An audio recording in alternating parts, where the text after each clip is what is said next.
नमस्कार। आज इस वीडियो में हम एक वर्मी कंपोस्ट के बहुत ही लो कॉस्ट मॉडल के बारे में बात करेंगे। ये हमने हमारे सेंटर पे जो मैंने किया है उसके बारे में मैंने पहले एक वीडियो बनाया था जब मैं ये मॉडल स्थापित कर रहा था यहाँ तब का, और उसके बारे में भी मैं थोड़ा ब्रीफ कर दूँगा आप लोगों को।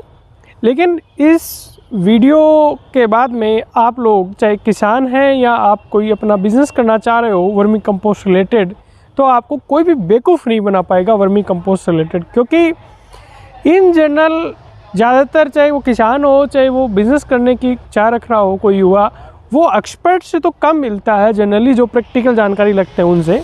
ज़्यादातर लोग या तो वीडियो देखते हैं या किसी ऐसे लोगों के पास आते हैं जो ऑलरेडी इसका बिज़नेस कर रहे हैं। तो मुझे लगता है कि वहाँ एक ऐसी जानकारी दी जा सकती है जिसमें बड़ा ताम झाम हो और बड़ा खर्चा लगता हो। तो आज हमारा एक ये बहुत ही लो कॉस्ट मॉडल है जिसमें बिल्कुल नामात्र का खर्चा है। लगभग 1 किलो वर्मी कंपोस्ट को तैयार करने में इस मॉडल के अंदर आपको 3 से 4 रुपये प्रति किलो कॉस्ट आएगी। 10 रुपये किलो आराम से मार्केट में बिकता है। हमने कैसे किया, क्या इसकी सिचुएशन है, उसके बारे में मैं बताता हूँ। ये जो आप यूनिट्स देख रहे हो, ये पूरी जो ये यूनिट देख रहे हो, इसमें ये डिफरेंट बेड देख रहे हो। दरअसल मैं इसको थोड़ा शुरू से बताता हूँ। इसमें जनरली आपने ये देखा होगा वर्मी कंपोस्ट में ऊपर शेड है और नीचे ये बेड है, पक्की बेड है, वो है, क्या है। ये कुछ नहीं, बिल्कुल सिंपलेस्ट मॉडल है। हमने सबसे पहले इस खेत को इसकी जुताई की, रोटोवेटर निकला के इसको प्लेन किया, ठीक है। प्लेन करने के बाद में इसके अंदर मेड बनाई बंड फॉर्मर से। आप ये जो एक देख रहे हो मेड है, ये इसके आगे वाली ये एक मेड है, ये मेडें बनाई। और मेड बनाने के बाद में बीच में थोड़ा सा जगह इसको मेडों को ठीक से बना दिया लेबर लगा के। और ये जो आपको ये देख रहे हो मेडों के बीच की जगह, इसको मैंने ऐसे डोम शेप में ना बना के थोड़ा फ्लैट बना दिया, ताकि यहाँ जब हम काम करेंगे तब आसानी से हमारी लेबर बैठ के काम कर सके। ये करने के बाद में इसमें एक चूँकि यहाँ की काली मिट्टी है कोटा डिवीज़न की, तो इसके ढेले हैं, तो मैंने सोचा पॉलीथीन बिछाऊंगा तो वो फट जाएगी, तो इसलिए मैंने इसमें पानी छुड़वा दिया। और उसके बाद में भी लेवलिंग में कोई कसर रही तो वो मैंने लेबर लगा के ठीक करवा दी। यानी कि पहले इसको जुताई करवाई और उसके बाद में इसमें मेडें बनाई। मेड, ये एक मेड से दूसरी मेड के बीच में दूरी है वो 3 से 3.5 फीट है, ठीक है। और बंड फॉर्मर से इतनी डिस्टेंस पे ही आपका ट्रैक्टर बंड बना पाएगा।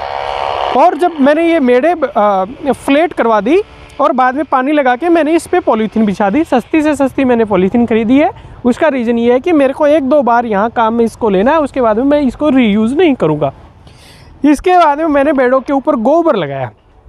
ये बेडें मेरी 50-50 फीट लंबी हैं, और जो आपकी लगभग 50 फीट लंबी और 3-3.5 फीट चौड़ी यदि बेड होगी तो उसमें एक ट्रॉली गोबर आ जाएगा। एक ट्रॉली गोबर में आपके लगभग 30 से 35 क्विंटल गोबर आता है ताज़ा, जो जिसमें अच्छी नमी वाला गोबर होना, वो 30-35 क्विंटल गोबर आता है।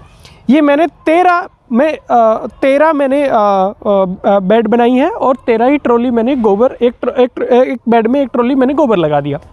गोबर हम यहाँ लोकल किसी डेयरी से लेते हैं और गोबर हमारे लगभग क्या एग्जैक्टली 1200 रुपये प्रति ट्रॉली पड़ता है। उसमें 300 प्लस 300 यानी 600 रुपये गोबर की ट्रॉली भराई, प्लस यहाँ बेड के अंदर लगाई, ये कॉस्ट है। यानी 1200 की ट्रॉली हमारे आती है और उसमें 600 रुपये की कॉस्ट वहाँ भराई और यहाँ इस बेड के अंदर लगाई आ जाती है। 1200-600 हो गए 1800। इसके बाद में मैं टोटल खर्चा इस बेड का जोड़ रहा हूँ 1000 रुपये, जिसमें क्या क्या आ गया, इसमें वाटरिंग आ गई, एक बार इसकी पलटाई आ गई, और इसके बाद में छनाई भी हो जाएगी और पैकिंग भी हो जाएगी। तो 1800 और 1000 आपके हो गए 2800 रुपये। 200 रुपये और कोई आप एक्सपेंडिचर थैली वगैरह और ये सब मिला के कर सकते हो। 3000 रुपये एक बेड पे मेरे लगभग ये खर्चा आ रहा है। और अब आज इन बेड्स को लगाए हुए कितने दिन हो गए, शायद 50 दिन के आसपास हो गए। आज डेट है 13 फरवरी 2023 और लगभग 50 दिन के पहले मैंने ये बेड लगाई हैं। बेड में आज क्या पोजीशन है वो मैं आपको दिखाता हूँ। इस बेड में दिखाता हूँ ये क्या पोजीशन है। अभी इसमें खाद नहीं बना है, पर इसकी पोजीशन क्या है वो आप देखें। ये इसकी ये पोजीशन है, ये इसमें वर्म्स हैं और काफ़ी अच्छी क्वांटिटी में अभी वर्म्स हो गए यहाँ। ऐसा नहीं है इसी प्लेस पे, आप किसी और प्लेस पे भी देख सकते हो। अब मैं क्या करूँगा, इसमें सिर्फ वर्मी कंपोस्ट ही नहीं बेचूँगा, इसमें से मैं वर्म्स भी बेचूँगा।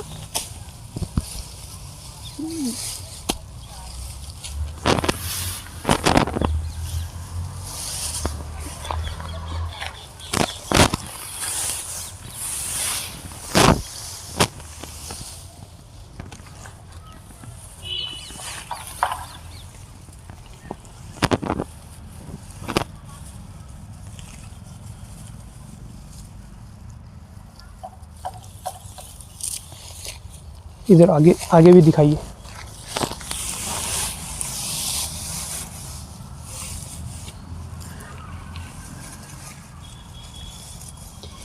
ये इसमें बहुत अच्छी क्वांटिटी में वर्म्स हैं, ठीक है। अब इसका सिर्फ मेरे को खाद नहीं बेचना है, मेरे को ये वर्म्स भी इसके बेचने हैं। अब आज ये हालात है कि इसमें ये मतलब इसमें कुछ बेड में तो इतने वर्म्स हैं कि पूरी बेड को एज ए वर्म्स के सीड भी बेचा जा सकता है।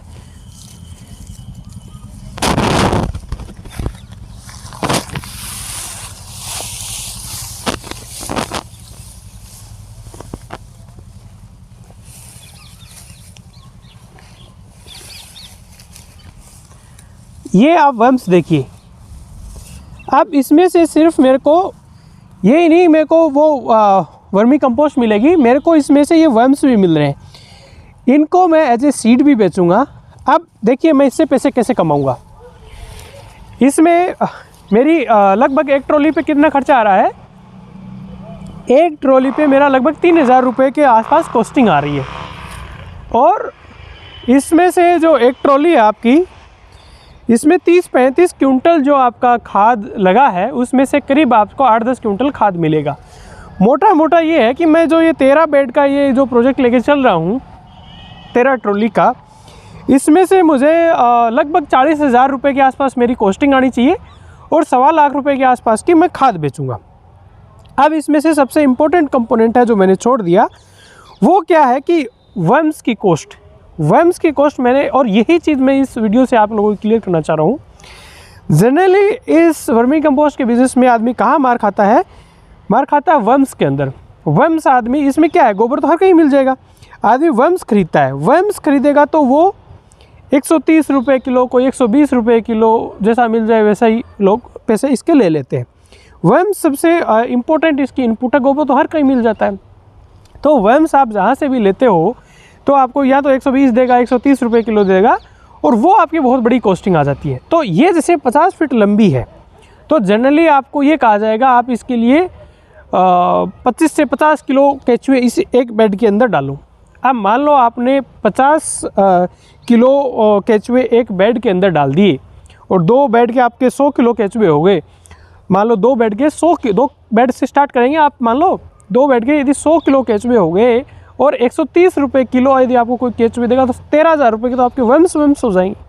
तो ये मैं ये कहना चाह रहा हूँ आपको कि आप जब भी वर्मी कंपोस्ट का बिज़नेस करें तो आप ज़्यादा क्वांटिटी में वर्म्स ना खरीदें, बिल्कुल भी। आप 5-10 किलो वर्म्स खरीदें, उनको अपनी किसी एक बेड में छायादार जगह बेड के अंदर लगाएं, उनको मल्टीप्लाई करें, बढ़ने दें, और फिर उन्हीं अपने वर्म्स को आप अपनी मेन जहाँ आप उसको लार्ज एरिया में ले जाना चाहते हो उसको करें। मैंने यही किया है। देखिए एक बहुत इंपॉर्टेंट चीज़ है कि ये जब मैंने स्टार्ट किया था तब हमारे वहाँ एक परमानेंट बड़ी बेड यूनिट है, उससे मैं यहाँ वर्म्स डाला। मैंने अप्रोक्स 1 फीट में 1 किलो के आसपास केचुए डाले। अब इसमें केचुए का क्या है, ये जो आपको केचुआ दिख रहा है आपको इसी पोजीशन में अगला एज ए सीड मटेरियल देगा। ऐसा तो है नहीं अकेला वर्म्स निकाल के देगा, इसमें गोबर भी होगा, सब कुछ होगा। तो जब भी आप अपनी नई यूनिट, नई बेड लगाओगे, जिस भी एरिया में लगाओगे, तो आप जितने केचुए डाल दो उतने ही कम पड़ेंगे। क्यों कम पड़ेंगे? जितने आप केचुए डालोगे वो क्यों कम पड़ेंगे? क्योंकि मान लो कि आपको ये 5 केचुए दिखे, मोटे मोटे आपको 5 केचुए दिखे, लेकिन इन 5 केचुओं से बेहतर है, मैं कोई आपको कोकून दिखाता हूँ। जैसे आपने 10 केचुए डाले हैं और आपको लग रहा हो मैंने 10 केचुए डाल दिए, पर उन 10 केचुओं से बेहतर है कि आप उनके 3 ये कोकून डालो। ये कोकून है, ये कोकून देख रहे हैं आप, ये बाजरे के दाने जितने, ये कोकून है। इस एक कोकून में जनरली 3-4 केचुए निकलते हैं, इस 3-4 केचुए के बच्चे निकलते हैं। आपको ये मोटे मोटे जो वर्म्स दिख रहे हैं, ये कोकून है। ये जो मोटे मोटे वर्म्स जो देख के आप खुश हो जाते हो, ये उतनी बड़ी अपनी प्रॉपर्टी नहीं है जितनी ये कोकून है। क्योंकि जो बड़ा सा वर्म्स आपको दिख रहा है, जो आपके बीज में आ रहा है, वो तो लगभग उसने अपना लाइफ पूरा कर चुका है, वो तो मरने वाला है। बट इससे नए बच्चे निकलने वाले हैं और एक से एवरेज 2 से 4 आपके बच्चे निकलेंगे। ये आपकी मेन प्रॉपर्टी है। तो मैं ये बताना चाह रहा हूँ कि जब आपकी यूनिट नई होती है, नई आप यूनिट लगा रहे हो, उसमें आप जैसे केचुए लाते हो, छोटे भी आ जाते हैं, कोकून भी आते हैं, पर उसमें आप जितने भी लाओगे उतने कम ही पड़ेंगे। पर जब जैसे एक बार ये नई यहाँ बेड लगी, एक बार ये पूरी खाद निकल गई, उसके बाद में जो वर्म्स इसमें बचेंगे, जो केचुए के बच्चे बचेंगे, जो इसमें कोकून बचेंगे, और उसके बाद में दोबारा सेकंड राउंड में आप गोबर लगाओगे, तब वो उतना जितना फास्ट मल्टीप्लाई होंगे, जितना फास्ट गोबर को खाएंगे, उतना आप फर्स्ट टाइम नहीं होगा। जैसे कि मेरे जो मेन यूनिट है उसके अंदर हमारे इन बहुत वर्म्स है, तो वहाँ इन जनरल हमारे खाद बन जाता है 45 से 50 दिन के अंदर। यहाँ मैंने जितने केचुए डाले हैं उतने आप यदि अपना बिजनेस करोगे तो नहीं डाल पाओगे, क्योंकि हमारे खुद की यूनिट है, केचुए के पैसे नहीं लग रहे हैं। हमने उधर से लाके इसमें अथाह केचुए डाल दी, उसके बाद भी कम से कम ये 3 से 3.25 महीने पूरी खाद, कंप्लीट खाद बनने में लग जाएगी। आज के लगभग 50 दिन के पहले मैंने ये यूनिट लगाई थी, और मैं बता रहा हूँ कि आज हो गई 13 फरवरी 2023 और ये मार्च लास्ट तक ये पूरा बन पाएगा। ठीक है, तो लगभग 3 महीने लगे। क्यों? क्योंकि नई जगह लगे हैं। या भले ही हमने वहाँ से केचुए ला के खूब सारे डाल दिए, लेकिन ये उतनी क्वांटिटी में नहीं है जितनी ओल्ड जो आपकी बेड होती है उसमें खाद निकलने के बाद में जो बच्चे, जो उसके कोकून और जो केचुए बच जाते हैं, उतनी क्वांटिटी नहीं होती इसमें। तो इसलिए मैं इस वीडियो में आप लोगों को एक क्लियर कट मैसेज देना चाह रहा हूँ कि आप जब भी कोई किसान है, चाहे आप कोई युवा एंटरप्रेन्योर हैं, आप इसको बहुत मतलब तामझाम में ना करें। आप ओपन में इसको कर सकते हो, नीचे सिंपल पॉलीथीन बिछा के, और ऊपर से आप यदि सबसे बेस्ट होती है कि आप ये मल्चिंग कर दें। इसमें हमने जैसे इसकी धान की पुआल की कर रखी है, आप इस पर जूट की बोरियां भी डाल सकते हो, या और भी ऐसा कोई ऑर्गेनिक रेजिड्यू डाल सकते हो। लेकिन आपको ध्यान ये रखना है कि आप ऐसी चीज़ डालें कि उसका वो जैसे ये धान है, इसको तो आप ऐसे का ऐसा पिक कर लोगे तो ये उठ जाएगा, लेकिन ऐसे कोई मान लो छोटा घास फूस आपने डाल दिया तो वो आपकी खाद की क्वालिटी ख़राब कर देगा, क्योंकि वो आधा टूट फूट के वो इसके अंदर ही मिल जाएगा, और वो छनाई के अंदर भी क्लियरली छन नहीं पाएगा, तो वो उसके अंदर मिल जाए ऐसा नहीं हो। ऐसा जैसे पुआल वगैरह हो, ये बेस्ट है, ताकि टेम्परेचर भी ठीक रहे, मेंटेन रहे इसका, और इसमें मॉइस्चर भी प्रॉपर मेंटेन रहे, ताकि यदि मॉइस्चर इसमें प्रॉपर मेंटेन रहेगी तो अंदर का टेम्परेचर भी आपका ठीक ठाक होगा। कैसे बेड लगाते हैं, कैसे केचुए डालते हैं, उस पर भी मैंने कई वीडियो बना रखे हैं, वो आप चैनल पे जाके देख सकते हो। लेकिन आप यदि बड़ा बिज़नेस करना चाह रहे हो तो मैं अगेन उसी बात पे फोकस कर रहा हूँ कि बहुत ज़्यादा क्वांटिटी में वर्म्स नहीं करें। 2, 5, 10 किलो खरीदें। वो प्लास्टिक की कंपनी वाले बेचते घूम रहे हैं, वो खरीदने के वो सब खरीदने की ज़रूरत नहीं है। हाँ, आप सिटी में हैं, आपके पास जगह की कमी है, तो आप उस प्लास्टिक के वो भी खरीदिए कर सकते हो। लेकिन आप लार्ज स्केल में एज ए बिज़नेस करना चाहते हो तो वो प्लास्टिक वाले तामझाम लेने की आपको कोई भी ज़रूरत नहीं है। सब बावड़े बनाने के सौदे हैं, और हमारे वर्म्स की ये क्वालिटी, हमारे वर्म्स की वो क्वालिटी, उन चीज़ों में आने की कोई ज़रूरत नहीं है।